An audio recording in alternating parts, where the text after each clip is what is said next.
अस्सलामुअलैकुम, मैं हूँ तैयब सिद्दीक। कई दफ़ा इंसान को बहुत ज़्यादा समझदारी भी मरवा देती है, तो कभी-कभी हम डेढ़ होशियार बनने की कोशिश करते हैं, लेकिन उसमें हमारा नुकसान हो जाता है। हकीम लुक़मान के बारे में आपने सुना होगा, एक हकीम था और दुनिया जानती है उसको।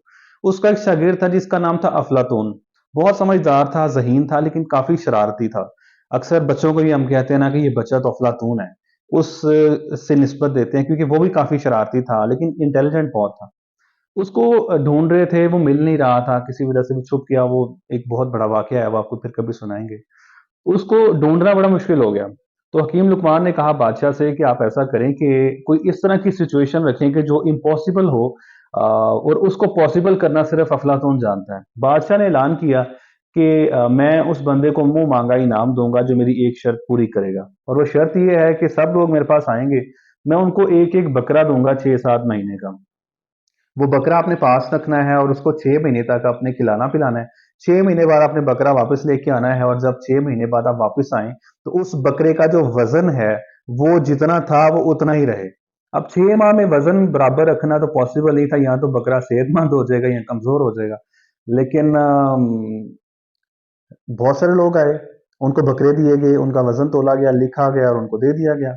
और इस तरह से वक़्त गुज़रता रहा, 6 महीने गुज़र गए, 6 महीने के बाद दोबारा से जब वो लोग आए, सबके बकरों का वज़न किया गया, किसका 2 किलो कम हो गया, किसी का ज़्यादा हो गया, किसी का 3 किलो बढ़ गया, किसी का 4 किलो बढ़ गया। एक बुज़ुर्ग सी खातून थी, उनके बकरे का जब वज़न किया गया ना, तो वो 26 किलो का बकरा था और जब 6 महीने बाद वापस लेके आई, तो उस टाइम भी 26 किलो का ही था। तो बादशाह ने उससे पूछा कि क्या इनाम माँगती हो? और बुज़ुर्ग बुज़ुर्ग औरत थी, उन्होंने कहा, जी मुझे ये इनाम चाहिए, पैसे, दौलत, अशर्फ़ियाँ चाहिए, उन्होंने दे दी। बादशाह ने कहा कि इसका पीछा करो, इसको फ़ॉलो करो, अफ़लातून इसके घर पे है और उसके घर पे रेड मारी गई और अफ़लातून वहाँ से मिल गया। तो जब उसको हाज़िर किया गया बादशाह के दरबार में, तो बादशाह ने पूछा बाकी बातें करेंगे बाद में, पहले ये बताओ कि तुमने उस बकरे का वज़न बराबर कैसे रखा 6 महीने? उसने कहा ये तो बड़ी आसान चीज़ है। कहता है मैं बकरे को जी भर के, पेट भर के खाना खिलाता था, चारा वग़ैरह जब वो खाता था, तो उसको मैं खिला देता था। उसके बाद मैंने एक कपड़े का शेर बनाया हुआ था, वो शेर उसके सामने रख देता था और बकरे ने जो कुछ खाया होता था, वो शेर को देख के सहमा रहता था। वो जो उसने खाया होता था, वो उसको लगता ही नहीं था। तो वो उसका यूँ 6 महीने बाद भी वज़न वहीं का वहीं पे है जहाँ पे था।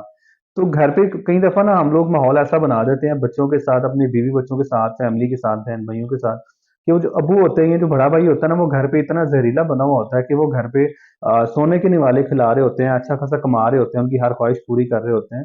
लेकिन घर का माहौल इस तरह का होता है कि बच्चे और छोटे जो ना सहमे रहते हैं और अक्सर लोग कहते हैं कि यार तुम खाते वो हो, तुम्हें खा के लगता नहीं है। तो इसी वज़ह से नहीं लगता कि वो जो घर का माहौल है वो बहुत स्ट्रिक्ट होता है। तो कोशिश करें कि एक तो डेढ़ होशियार ना बनें, कोशिश करें कि जो एतदाल पसंदी होती है उससे काम लें और दूसरा घर का माहौल ज़रा अच्छा रखें और बाकी यूट्यूब चैनल को सब्सक्राइब करना ना भूलिएगा।